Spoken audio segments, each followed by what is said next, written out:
তাহলে পলাশের ঘাড়ে শনি এমন চেপে বসবে যে সে আর কোনোদিন এসব করে খেতে পারবে না।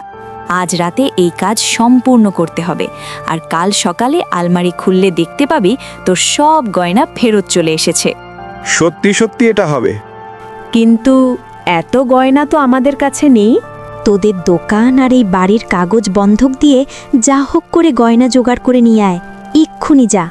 সব বন্ধক দিয়ে গয়না আনবো, কিন্তু বলছি ঠিকঠাক কাজ হবে তো? তুই গুরুজিকে অবিশ্বাস করিস? গুরুজি আমাকে এই জাদু লেবু দিয়ে পাঠিয়েছেন। না না না না, অবিশ্বাস করব কেন? অবিশ্বাস করব কেন? এই যাও না, এক্ষুনি গয়না নিয়ে আসো, যাও যাও যাও।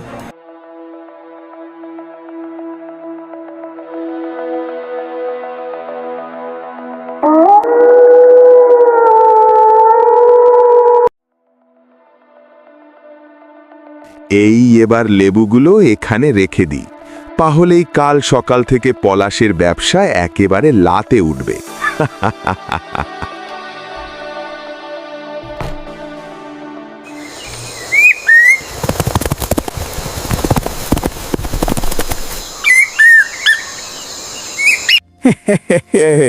আজ থেকে এই এলাকায় একমাত্র সবজিওয়ালা হলাম আমি।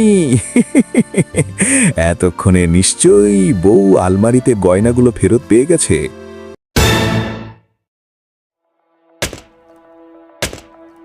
হ্যাঁ, এ কি? এটা কি হচ্ছে? আজ থেকে তো পলাশের ব্যবসা বন্ধ হওয়ার কথা ছিল। ও দাদা, আরে ও দাদা, কি ব্যাপার বলুন তো? পলাশ দোকান সাজাচ্ছে, এত টাকা ও কোথায় পেল? কি জানি বলছে, তো সকালে দোকানে এসে দেখে কয়েকটা লেবু দোকানের মধ্যে পড়ে আছে, আর সবগুলোর মধ্যেই নাকি অনেকগুলো গয়না পেয়েছে।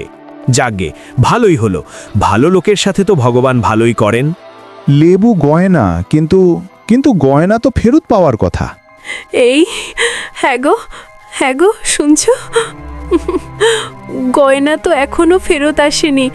আর গুরুজির কাছে খবর নিয়ে জানলাম গুরুজি আমাদের কাছে কাউকে পাঠাননি। এবার আমরা কি করব গো?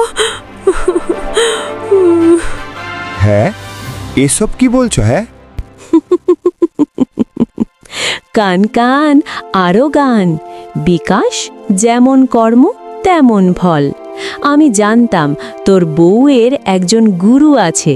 গুরুজির নাম করে সন্ন্যাসী সেজে কেমন ঠকালাম তোদের।